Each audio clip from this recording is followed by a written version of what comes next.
ලෝකයම බලා සිටි ඒ තීරණාත්මක මොහොත උදා වෙලා. මැද පෙරදිග අර්බුදය දැන් අලුත් මානයකට ඇරලා තියෙන්නේ. ඊශ්‍රායල සහ ඇමරිකානු හමුදා ඒකාබද්ධව ඉරානයට එල්ල කළ දැවැන්ත ප්‍රහාරයෙන් පසු ඉරාන උත්තරීතර නායක අයතුල්ලා අල් ඛමේනි මියගිය බවට වාර්තා වෙනවා. මේ සමගම ඉරානය දැන් මීළඟ නායකයා ලෙස මුජ්තබා ඛමේනිව නම් කර තිබෙනවා. කවුද මේ මුජ්තබා ඛමේනි? ඇයි ඔහුට ලෝකයම බය වෙන්නේ? අද අපි විමසා බලමු ඒ ගැන.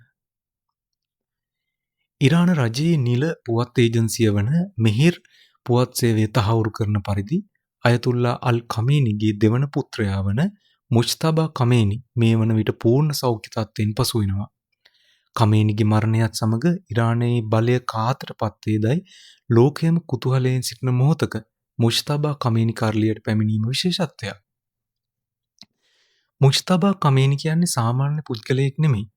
ඔහු ඉරානයේ බලගතුම හමුදා ඒකකය වන ඉරාන විප්ලවී ආරක්ෂක බලකාය සමග ඉතා සමීප සම්බන්ධතා පවත්වන අයෙක්.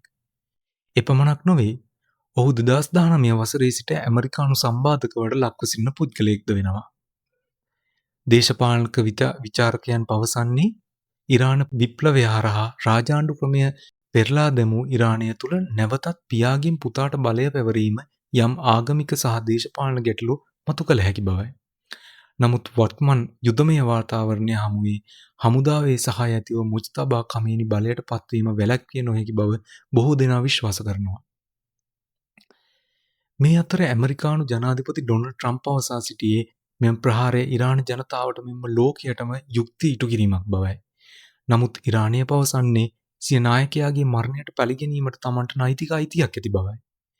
මේ තත්ත්වය හමුවේ ලෝක වෙළඳ පොලේ තෙල් සහ ගෑස් මිල ශීඝ්‍රයෙන් ඉහළ යමින් පවතින්නේ. මැද පෙරදිග යුද්ධය දැන් තීරණාත්මක කඩඉමක. මුජ්තබා ඛමේනි පැමිණීමත් සමග ඉරානයේ ඇමරිකාවට දරුණු ප්‍රහාරයක් එල්ල කරයිද? නැත්නම් සාමය උදා වෙයිද? ඔබේ අදහස පහලින් කමෙන්ට් කරන්න. මෙවැනි උණුසුම් පුවත් එසැනින් දැනගන්න අපේ channel එක subscribe කරන්න.